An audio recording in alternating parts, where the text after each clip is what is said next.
Well, obviously it went really well. It's one of those that you plan and you work and you make improvements and you make adjustments, all with the goal of it playing out the way that it did last night. And you don't know if it will or not. Every team is making adjustments. Every team is trying to make little tweaks so when they get to the tournament they can be their best.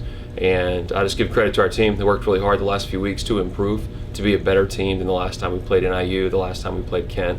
We did that and we came out with the win. Well, I think the last 3 to 4 weeks, it's been about speeding up our offense. We've had a good defense all year, but there comes a point you have to score your own points. You can't just keep them from scoring. You have to score yourself. And that was the big thing we had to do, was speeding up our offense. Part of that was personnel-based. We made a lineup change that gave us a little more ball control. And when you're in a system where you can run a faster offense, and then we have 2 kids on the left pin that are just really fast. Both Jamie and Mal can hit the ball as fast as you want to set the ball. And so those things combined with, we got Brooke in the back row for a little more ball control. There's a lot of little things that happened probably, 3 or 4 weeks ago that started this thing moving in this direction offensively. And then there were just some very, very small tweaks defensively that we made as the weekend went on based on the matchups that we had. And again, our team just executed them very, very well. Right. Well, to quote our AD, it's a great day to be a Bobcat. You wake up with a smile on your face, and just like that just happened, because it happened. We all know that we won, but you almost have to pinch yourself and be like, wow, that was a truly dominant performance, and it's not what you normally see in a conference final. In any sport, in a year, it's normally all the way through. The night before NIU and Miami had a match that felt like, what a conference final would feel like, point for point, all the way.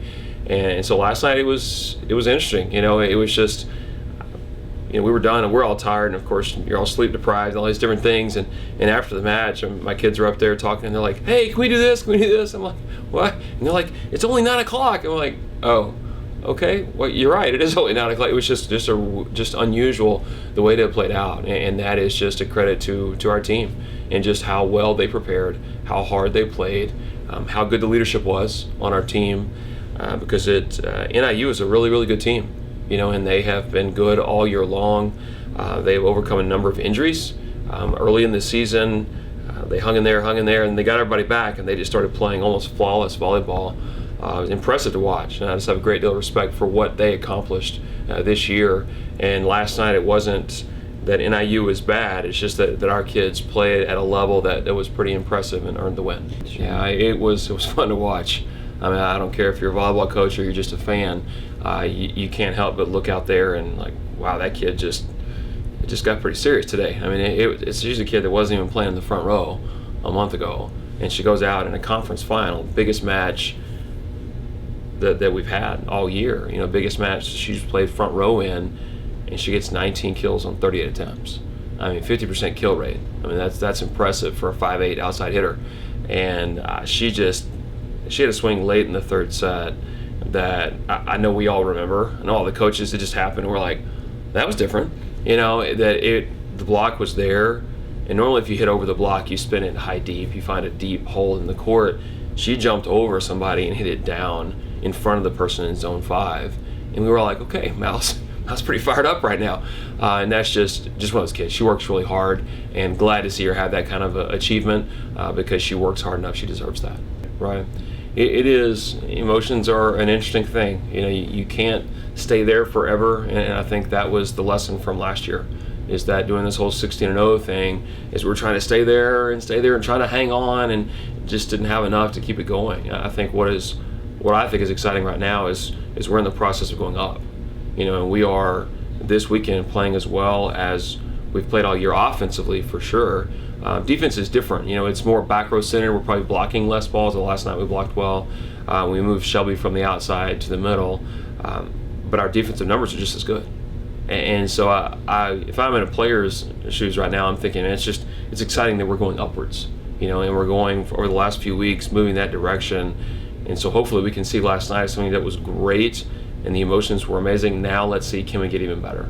And just hearing our team talk after the match, I believe they want to get better. They're hungry to improve, knowing that we have an opportunity to play at least 2 more weeks of volleyball. And a lot of teams don't have that opportunity, and so we're going to take advantage of it. They're very good. And we know we saw them last year, and their team, they run a very fast offense. And so it is interesting styles. So they're going against each other, but similar in a lot of ways. Setters that can make it go pretty fast, can push it from anywhere, both strong enough to push all the way across court. I'd say they're probably a little more reliant on their opposite maybe than we are. But other than that, it's two really, really good teams. They have a small outside hitter that is Conference Player of the Year that was incredible against us last year. I mean, Alana Turner was just phenomenal at their place last year. I think she had 30 kills in that match. So we just know they're a great team. I think they're an RPI maybe 29 or so right now. So we look at it as a big opportunity for our team. I would say right now we would probably be slotted as the 3 team out of 4 at a site of 4, a pot of 4. We see this match as the opportunity to possibly move up to a 2. There's no guarantees with that, but I believe you go in, you have a couple of statement wins right before they go into that room and they make those decisions. That definitely helps, and we would love to go in being a 2 instead of a 3. This gives a better chance to advance past the first round.